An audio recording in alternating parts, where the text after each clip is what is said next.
The report from the UN says more than 1 million children have become refugees during the civil war. That is an astonishing figure, especially because it is more than half of the entire refugee population as a whole. At least 3,700 refugee children are unaccompanied by or separated from their parents in those regions. I spoke to Antonio Guterres, the UN High Commissioner for Refugees. He actually toured a camp in Lebanon, very close to the Syrian border. I asked him what struck him most after his day near the Syrian border on the Lebanese side. Here's what he said. I think that the most dramatic for me was to speak with children that were clearly traumatized by violence. Children telling stories of their houses being destroyed or of members of their family being killed and having seen that. I remember that in my last visit to Zatri in Jordan, when I was in a tent talking to a family, their young boy was constantly shooting with a toy gun, and it was impossible for the parents to stop him. And it was something compulsive, a kind of violence that was now inside him. So this kind of trauma that requires a lot of psychosocial support that unfortunately we are not always able to provide, this kind of trauma is, in my opinion, the biggest risk for this generation. And then, of course, I'm always very worried when I see children out of school, when I see young boys especially doing child labor, when I see stories of sexual harassment and all the other dangers that children have when they are in a foreign country, and sometimes when they are difficult to protect. In your professional experience, what does the impact, the long-term impact of having hundreds of thousands, possibly millions of school-aged children forced to work, away from families, psychologically traumatized, what does it do to this generationally to those children?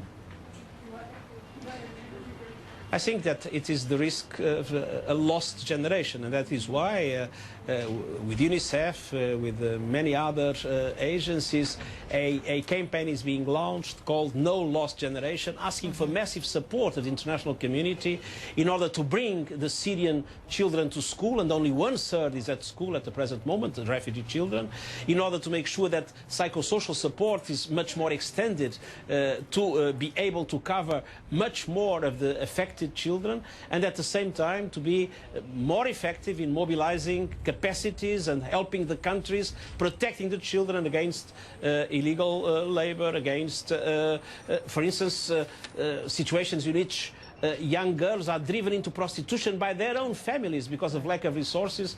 All that requires a much stronger capacity, both of humanitarian agencies, but also of the states of the region that are now struggling with a huge influx that is having an enormous impact in their economies, in their societies. Right. These host states are carrying a very heavy burden, of course, at this point. But you're launching an appeal, No Lost Generation.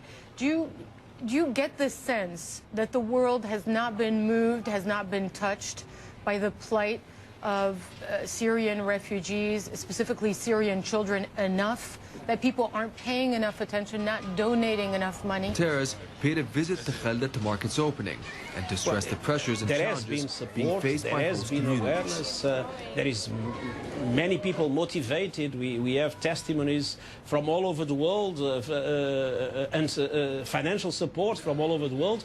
But the problem is that it is out of proportion of the needs, out of proportion with the needs of the refugees themselves, and out of proportion with the needs of the countries hosting them. I am in Beirut. Lebanon has today 25% of the population being Syrian. 800,000 are registered refugees. In the United States, it would mean 56 million refugees coming all of a sudden into the country. You can imagine what the reaction would be. And Lebanon is not a rich country, and Lebanon has been, to a certain extent, abandoned by the international community. So our appeal is more and more for the countries of the region, for Lebanon and Jordan, but also for Turkey, for Iraq, namely in Kurdistan, to be much more supported by the international community, because if not, at a certain moment, they will not be able to cope with this challenge.